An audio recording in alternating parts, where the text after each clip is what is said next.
안녕하세요. 오늘 저희와 함께 아주 깊이 탐구해볼 자료는요, 중국 고문자 연구의 정말 거장이시죠. 후단대학 치우시교회 교수님의 평생 연구가 집약된 역작, 바로 갑골문권입니다. 네, 맞습니다. 이게 그냥 논문들을 모아놓은 책이라기보다는 수십 년에 걸친 교수님의 그 핵심적인 연구들, 갑골학의 어떤 역사를 바꾼 그런 통찰들이 담겨있는 정말 방대한 저작이죠. 그렇죠. 단순한 모음집이 아니라 그야말로 정수가 담겨 있다는 말씀이신데, 네. 뭐 갑골 문자 하나하나의 그 숨겨진 의미를 풀어내는 것부터 시작해서요. 그 문장들의 문법 구조, 또 고대 상나라 사람들, 그들의 어떤 전복 관행, 나아가서는 당시 사회나 문화의 아주 생생한 모습까지.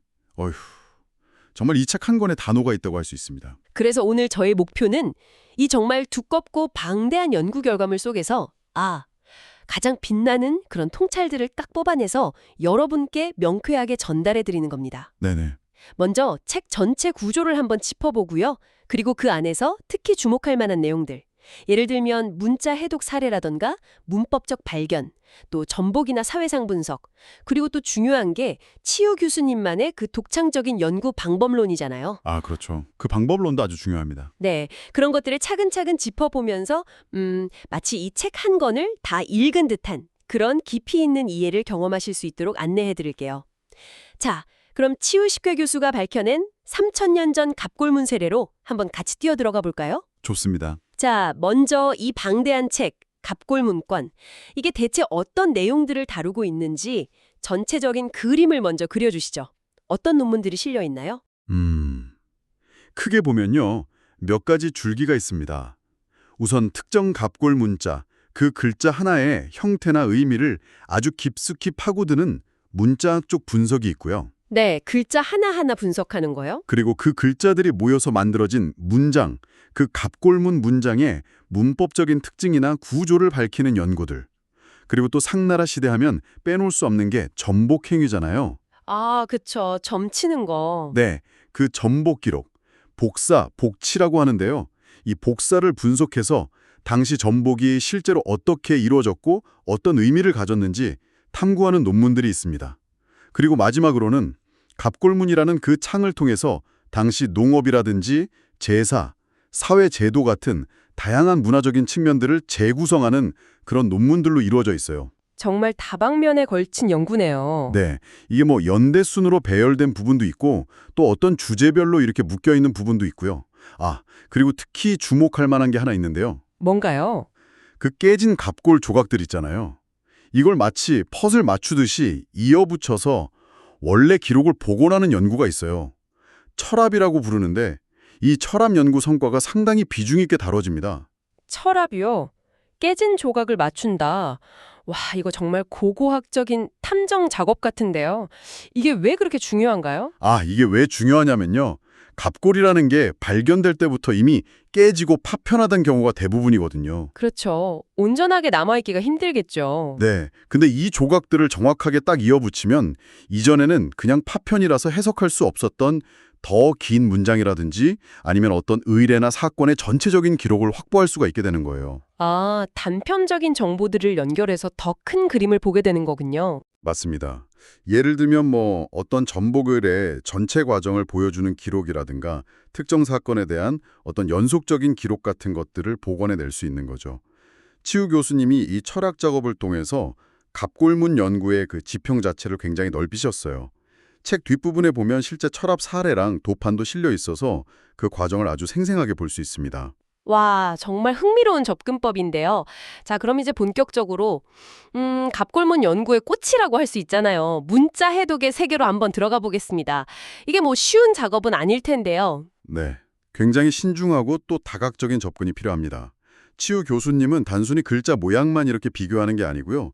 그 문자가 실제 갑골 복사 안에서 어떤 문맥에 또 어떤 의미로 사용되었는지 그 수많은 용례들을 아주 면밀하게 검토하십니다. 여기서 중요한 건 하나의 해석에 딱 얽매이지 않고 항상 좀 열린 자세를 유지하는 거, 그게 중요하죠. 구체적인 사례를 좀 들어주시면 더 와닿을 것 같아요. 예를 들면 어떤 문자가 있을까요?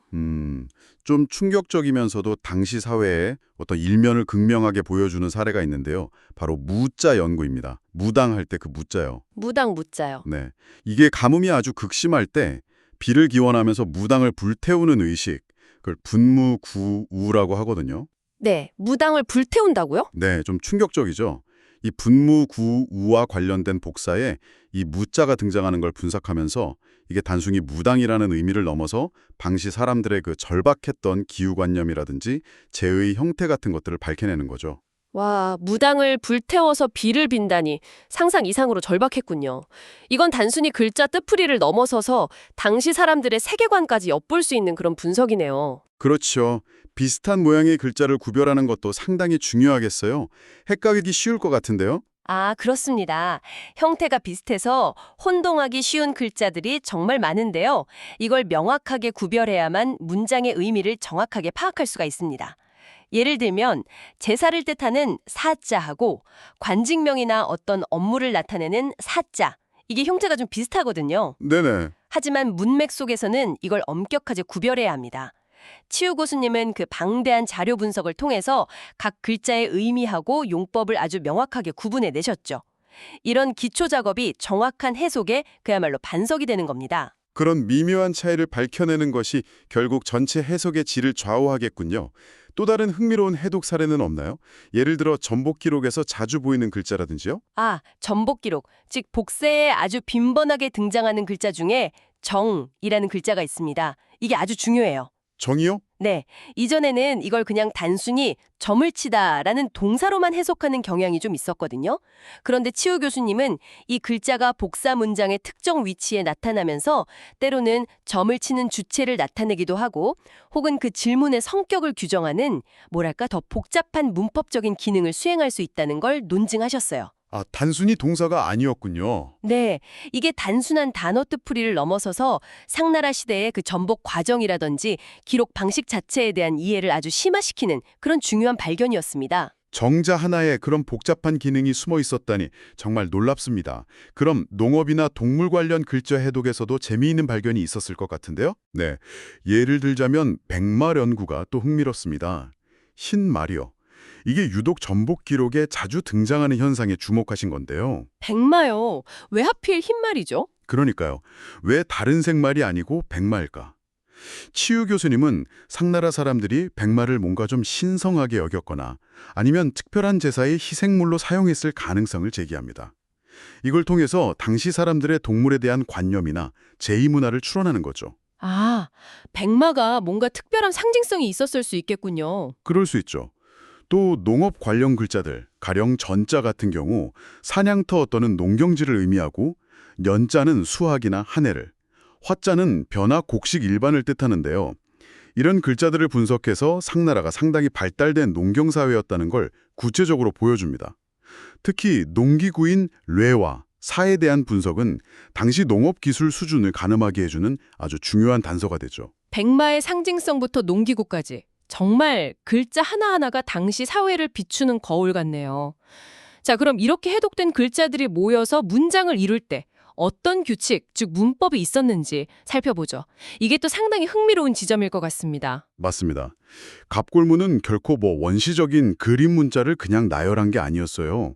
나름의 아주 정교한 문법 체계를 가지고 있었습니다. 치유 교수님은 이 문법 구조를 밝히는데 정말 큰 공헌을 하셨습니다. 아시다시피 고대 문헌에는 띄어쓰기나 구두점이 없잖아요. 그렇죠. 그래서 읽기가 어렵죠. 네. 그래서 문장을 어디서 끊어 읽어야 할지부터가 난관인데 갑공문도 마찬가지입니다. 그래서 단어의 배열 순서라든지 아니면 특정 기능을 하는 허사들, 그런 것들의 용법을 분석하는 게 매우 중요합니다. 예를 들면 어떤 문법적인 특징들을 밝혀내셨나요? 예를 들어 부정을 나타내는 글자 중에 불하고 물이 있거든요. 이 두 글자의 용법 차이를 들 수 있습니다. 그냥 단순히 아니다라는 뜻뿐만 아니라 문맥 속에서 어떤 뉘앙스 차이를 갖는지, 예를 들어 물 같은 경우는 주로 미래의 행동에 대한 금지를 나타내는 경향이 있다. 이런 것들을 분석했죠. 아, 미묘한 뉘앙스 차이까지요? 네. 또 극이라는 단어가 있어요. 이게 단순히 이기다라는 뜻 외에도 뭐뭐 할 수 있다는 어떤 가능의 의미를 나타내는 조동사처럼 쓰이는 용례를 밝혀냈습니다. 이런 조동사적인 용법의 발견은 문장의 그 섬세한 의미를 파악하는 데 아주 결정적이죠. 가능성이나 의도를 표현하는 방식까지 찾아냈다니 생각보다 훨씬 정교한 언어체계였군요. 그럼 문장의 기본 구조나 질문하는 방식은 어땠나요? 물음표 같은 건 당연히 없었을 텐데요. 그렇죠. 기본적인 어수는 주어, 서술어, 목적어 순서가 많았지만 강조를 한다거나 특정 문맥에서는 어순이 바뀌는 도치 현상도 나타납니다. 의문문 같은 경우는 주로 수, 누구, 하, 무엇 같은 의문 대명사를 사용하거나 아니면 긍정문하고 부정문을 나란히 병렬해서 묻는 방식, 그걸 정반대 정 형식이라고 부릅니다. 정반대정. 그건 뭔가요? 예를 들어서 내일 비가 올 것인가? 이걸 묻고 싶으면 내일 비가 올 것인가? 내일 비가 오지 않을 것인가? 이런 식으로 긍정과 부정을 같이 묻는 거예요. 아, 긍정과 부정을 둘 다 물어보는군요. 특이하네요. 네. 이 정반대정 형식은 단순히 질문 방식일 뿐만 아니라 어쩌면 상나라 사람들의 어떤 이원론적인 사고방식이라든지 아니면 전복을 칠 때의 그 신중함을 반영하는 것일 수도 있다는 점에서 아주 흥미로운 연구 주제입니다. 긍정과 부정을 모두 물어봄으로써 뭔가 균형을 맞추려 했던 걸까요? 아니면 양쪽 가능성을 다 열어두고 신의 뜻을 구한 건지 정말 흥미롭네요. 문법을 이해한다는 것이 단순히 해석의 정확성을 넘어서 그들의 사고방식까지 엿볼 수 있게 하는 열쇠라는 생각이 듭니다. 바로 그 점입니다. 자, 이제 갑골문의 가장 중요한 기능 중 하나였던 전복 이야기로 넘어가 보죠. 상나라 사람들은 왜 그렇게 점에 매달렸을까요? 상나라 시대를 보통 신정정치 시대라고 하잖아요. 네, 신의 뜻에 따라 다스리는 정치. 맞습니다. 왕이 곧 최고 제사장이자 정치 지도자였고 국가의 아주 중대한 일부터 일상적인 일까지 모든 것을 신이나 조상의 뜻에 물어서 결정하려고 했습니다. 전복은 바로 그 신의 뜻을 확인하는 핵심적인 수단이었던 거죠. 단시 사람들한테 전복은 단순한 미신이라기보다는 세상을 이해하고 또 미래의 불확실성에 대처하는 그들 나름의 합리적인 시스템이었을 수도 있습니다. 그렇다면 그 전복 기록, 복사를 통해서 구체적으로 어떤 내용들을 알 수 있나요? 뭘 그렇게 궁금해했을까요? 정말 다양합니다. 전쟁에서 이길지 질지, 사냥에 성공할지, 농사가 풍년이 들지 흉년이 들지, 날씨, 예를 들어 비가 올지 안 올지, 또 왕이나 왕족의 질병이 나을지, 심지어 왕비가 순산을 할지까지도 물었습니다. 와, 정말 시시콜콜한 것까지 다 물어봤네요. 그렇죠. 그리고 또 앞으로 열흘, 한순 동안 별다른 재앙이 없을지를 묻는 정기적인 순복이라는 것도 있었어요. 이런 질문 내용 자체만으로도 당시 상나라 왕실의 주요 관심사가 무엇이었는지 아주 생생하게 알 수 있는 거죠. 온갖 걱정거리들을 다 물어봤군요. 그럼 점괘가 맞았는지 틀렸는지에 대한 기록도 남아있나요? 네, 일부 복사에는요.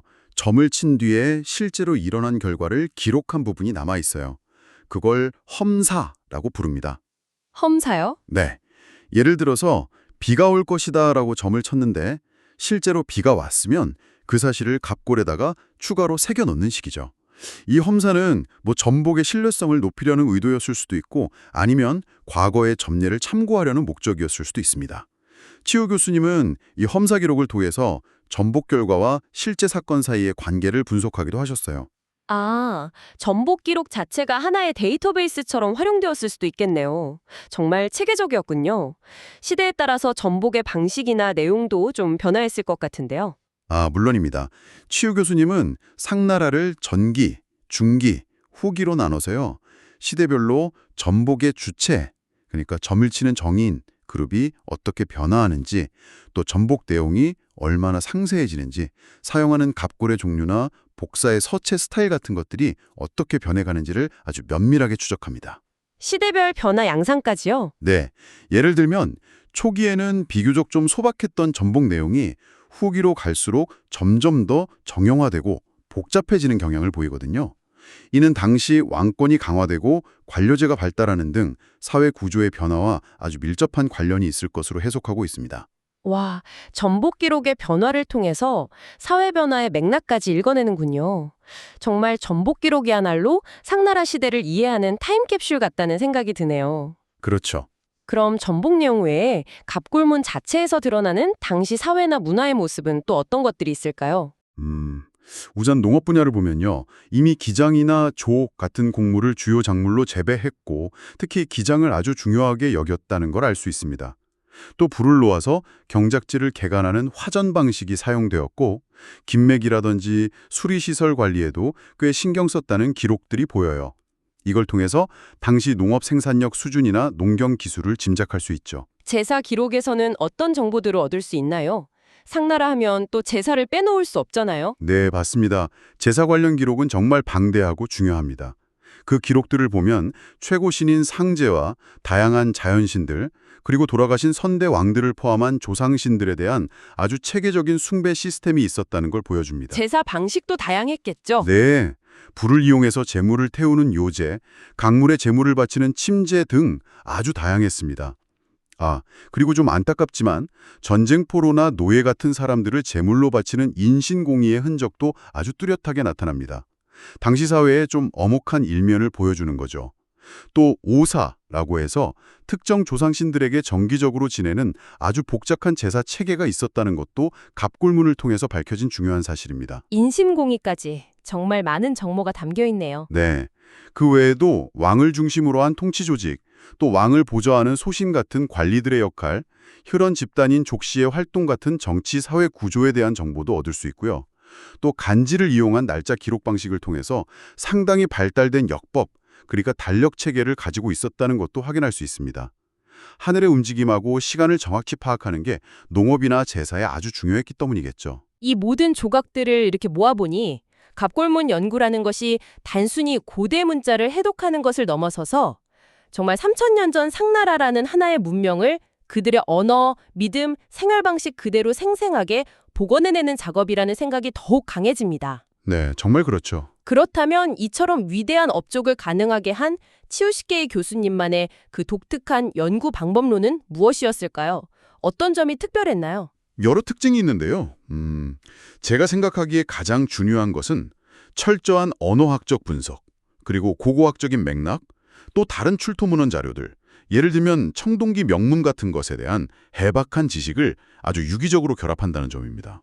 여러 분야를 넘나드는군요. 네, 단순히 갑골문 텍스트 안에서만 의미를 찾는 게 아니라 동시대의 다른 자료들과 비교하고 검증하면서 해석의 객관성과 정확성을 높이는 거죠. 또 그 방대한 갑골 자료 속에서 동일하거나 유사한 문자 형태, 문장 구조가 반복적으로 나타나는 패턴, 중문이나 생문 같은 것들을 찾아내서 개별 문자의 의미나 문법 규칙을 밝혀내는 방식도 아주 탁월합니다. 그리고 아까 잠깐 언급했던 취합압, 즉 깨진 갑골 조각들을 맞추는 작업 역시 치유 교수님의 아주 중요한 연구 방법론이자 강점입니다. 이게 엄청난 인내심과 섬세함을 요구하는 작업이긴 한데요. 성공했을 경우에는 이전에는 전혀 알 수 없었던 결정적인 정보를 제공해 주거든요. 네, 아까 말씀하셨죠. 네. 그리고 무엇보다 제가 강조하고 싶은 것은 치유 교수님의 그 엄격하고 신중한 학문적인 태도입니다. 불확실한 부분에 대해서는 섣불리 단정짓지 않고 여러 가능성을 제시하면서 후속 연구의 필요성을 강조하는 모습. 이건 정말 모든 연구자들이 본받아야 할 자세라고 생각합니다. 증거에 기반한 철저한 분석과 신중함과 그리고 다른 분야와의 융합적인 접근, 이것이 거장의 연구를 떠받치는 기둥이었군요. 그렇다면 이 책 갑골 문건이 학술사적으로 갖는 의미는 어떻게 정리할 수 있을까요? 이 책은요, 치우시게이 교수 개인의 그 수십 년 연구 성과를 집대성한 기념비적인 저작인 동시에 20세기 후반부터 현대에 이르기까지 갑골학 연구가 이룩한 중요한 성취들을 아주 체계적으로 보여주는 그야말로 필독서라고 할 수 있습니다. 필독서다. 네. 여기에 실린 논문 하나하나가 각 주제에 대한 가장 깊이 있는 분석을 제공할 뿐만 아니라 전체적으로는 갑골 문자라는 그 복잡한 세계와 그 역사적인 변천 과정, 그리고 갑골학이라는 학문 분과 자체의 연구 방법론이 어떻게 발전해 왔는지를 이해하는 데 필수적인 길잡이가 됩니다. 갑골학 연구자는 물론이고 고대 중국의 언어, 역사, 사상, 문화에 관심 있는 모든 분들에게 정말 귀중한 자산이 될 거라고 확신합니다. 네, 오늘 치우시게이 교수님의 갑골 문건을 통해서 갑골 문자라는 작은 창을 열고 그 너머에 펼쳐진 광활하고도 역동적인 상나라 시대를 함께 탐험해 보았습니다.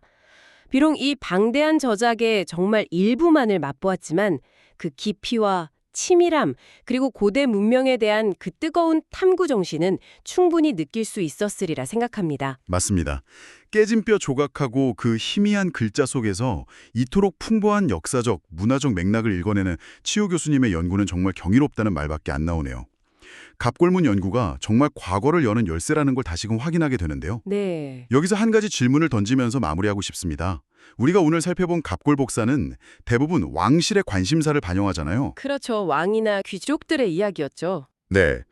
그렇다면 그 시대를 함께 살았던 수많은 평범한 백성들의 삶, 그들의 기쁨과 슬픔, 희망과 좌절은 과연 어디에 기록되어 있을까요?